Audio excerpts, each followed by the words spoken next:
Yang mengatakan pengamen itu begana, ada mengatakan pengamen itu begitu, tanpa melihat yang sebenarnya. Mereka tahu itu hanya sekedar karangan atau cerita orang mungkin.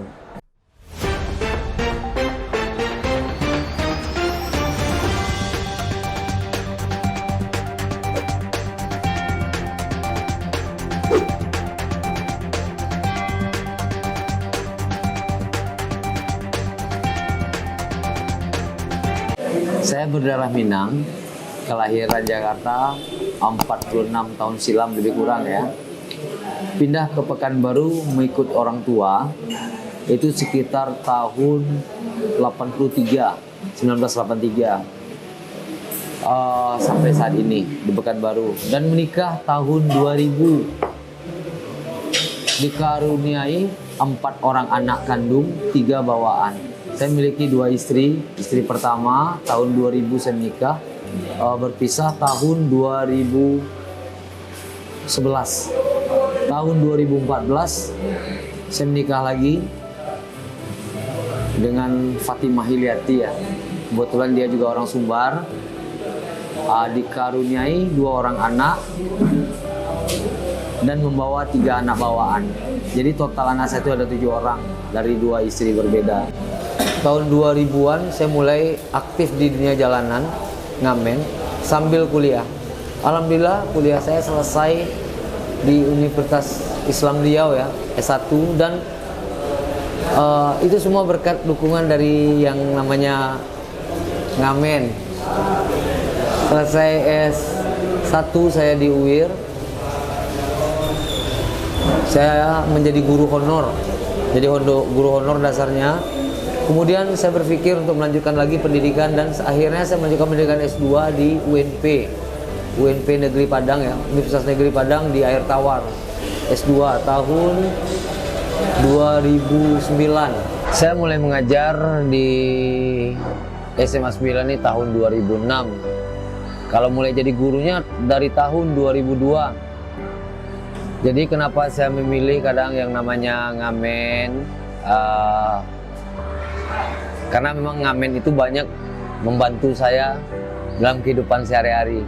Maklum.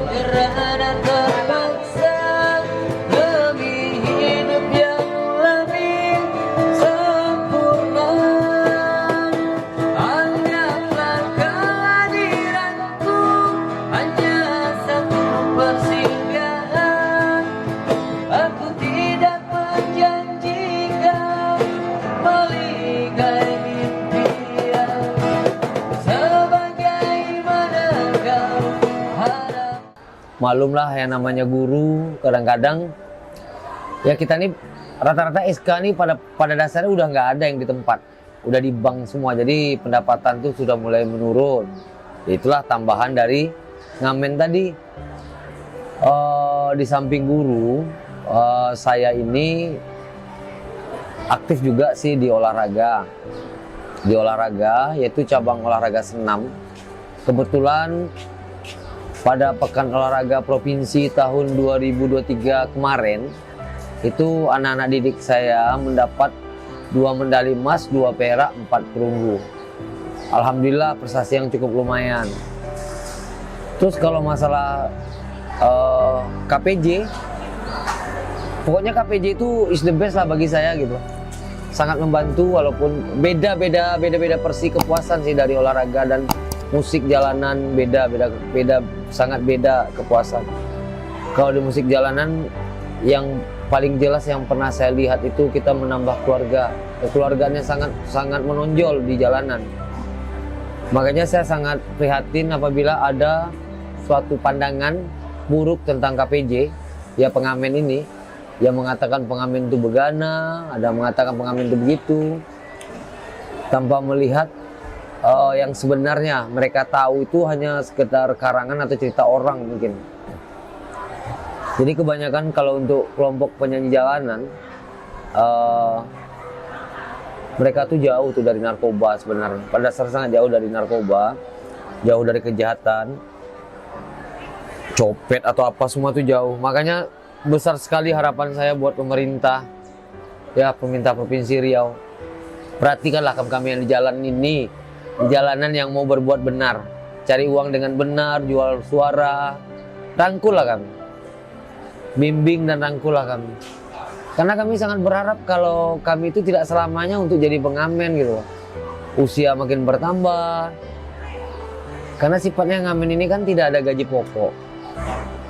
Hari ini ngamen dapat untuk hari ini. Makanya dukunglah kami untuk pemerintah Provinsi Riau pada umumnya ya, dukunglah.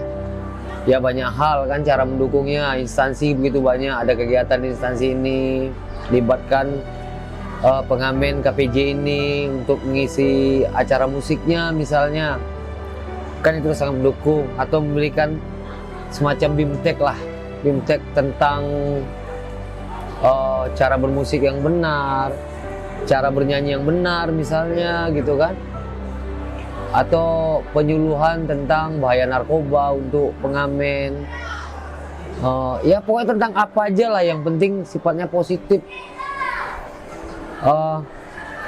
Jadi kegiatan saya itulah, dari mengajar pagi sampai sore saya mengajar,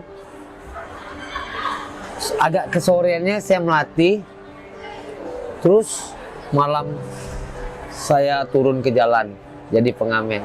Awal bergabung saya di KPJ itu tahun 2000-an. Tahun 2000-an, dan akhirnya pada tahun 2022 saya terpilih menjadi ketua melalui musyawarah besar KPJ ya, yang waktu itu diselenggarakan di Taman Budaya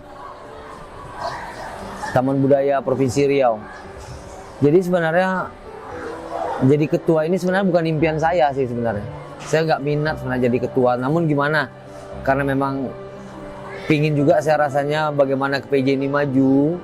Akhirnya ada kawan-kawan yang dukung, sokong, cobalah. Akhirnya saya coba. Akhirnya alhamdulillah jadi ketua tahun 2022. Harapan saya jadi ketua itu mudah-mudahan kelaknya memang yang namanya KPJ Pekanbaru Maju tersebut tuh memang betul-betul ada gitu. Jadi selama mengamen tuh saya pastilah banyak suka duka, pastilah banyak sekali. Dulu waktu ngamen pernah diusir, waktu pernah saya main dulu di Setiabudi, Jalan Setiabudi. Waktu itu zamannya masih gitarnya kopongan, tanpa sound system. Main di Setiabudi, terus saya masuk ke sebuah rumah makan yang mana isinya Cina semua. Dia bilang, keluar. Begitu gampangnya dia nyuruh keluar. Dia bilang, enggak, sini enggak perlu musik. Sakit telinga. Saya tidak peduli kan itu, saya tetap ngamen. Terus saya bilangin ke dia nih, maaf, kok saya kalau kok nggak suka nggak apa-apa. Saya ngibur yang suka aja. Gitu. Dan kayak di bus kota juga pernah ada ribut sama ibu-ibu karena dia merasa saya nyanyi itu terlalu ribut, telinganya sakit katanya. Ada mau ngoceh, begana begini, akhirnya terjadilah ricuh mulut. Jadi suka duka yang tadi itulah banyak, yang khusus saya sendiri lah yang mengalami. Saya diusir sewa pernah, diusir yang punya tempat pernah, dilecehkan juga pernah, dikasih uang 500 tuh dengan cara lempar pernah. Ya saya selalu doakan mudah-mudahan mereka yang perlakukan saya seperti itu kelak mudah-mudahan rezeki mereka lebih bagus, lebih melimpah. Dan mungkin banyak pandangan mereka nih KPJ ini hanya sekedar nyanyi minta uang. Jangan salah, sebenarnya KPJ ini juga banyak orang-orang sukses di KPJ yang berhasil di KPJ, khususnya yang di Pekanbaru ini banyak yang pernah ikut idol kayak Edo Pang, kami manggil namanya Edo Pang. Itu pernah di idol itu dapat peringkat 50 besar. Yang kemudian kayak mendiang Bang Franky gitu. Bang Franky itu adiknya artis tuh. Walaupun sekarang udah mendiang juga adiknya, si Stephen Coconut itu adiknya juga sudah mendiang. Nah sekarang dilanjutkan lagi dengan adiknya yang lain, si Apong, yang melalui Alpon Freedom. Harapan saya mudah-mudahan kelak Alpon Freedom ini besar seperti abang-abangnya. Itu harapan saya. Karena itu suatu kebanggaan juga, karena mereka mau menganggap diri mereka adalah bagian dari KPJ. KPJ juga. Jadi banyak. Jadi pada dasarnya masyarakat juga nggak pantas lah mandang KPJ ini sebelah mata.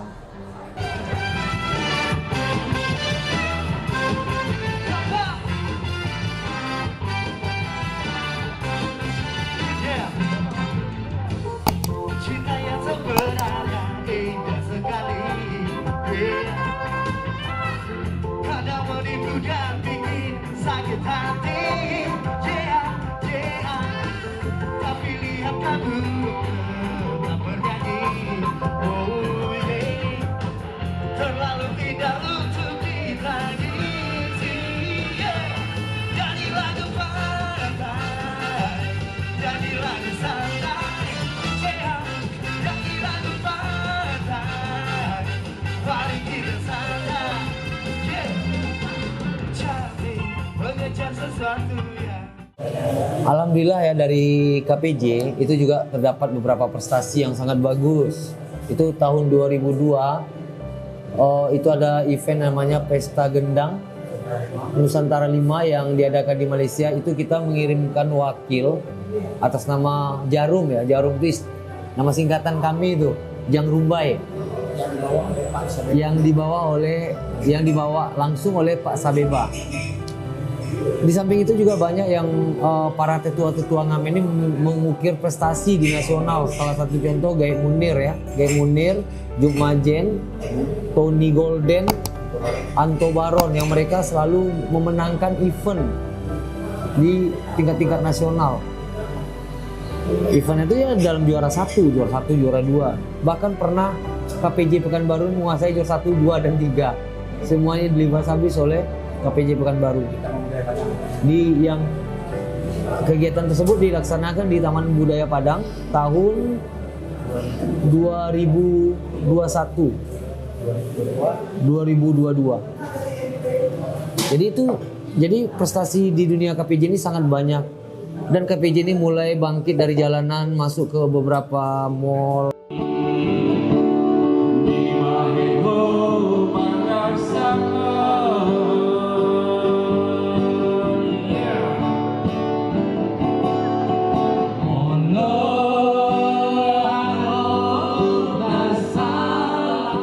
Kafe-kafe besar, mulai mengisi acara di wedding. Itu sekitar tahun 2010 sudah mulai.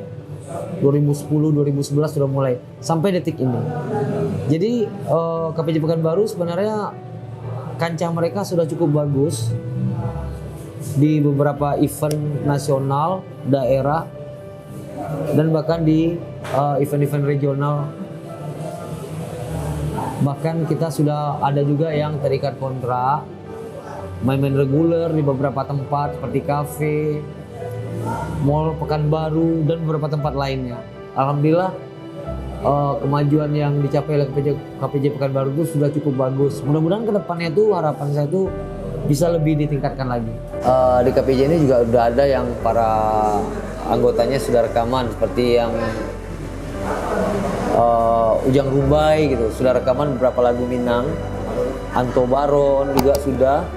Mudah-mudahan kedepannya mereka makin jaya, eksis selalu. Itu harapan saya. Sukses selalu untuk semuanya. Salam KPJ.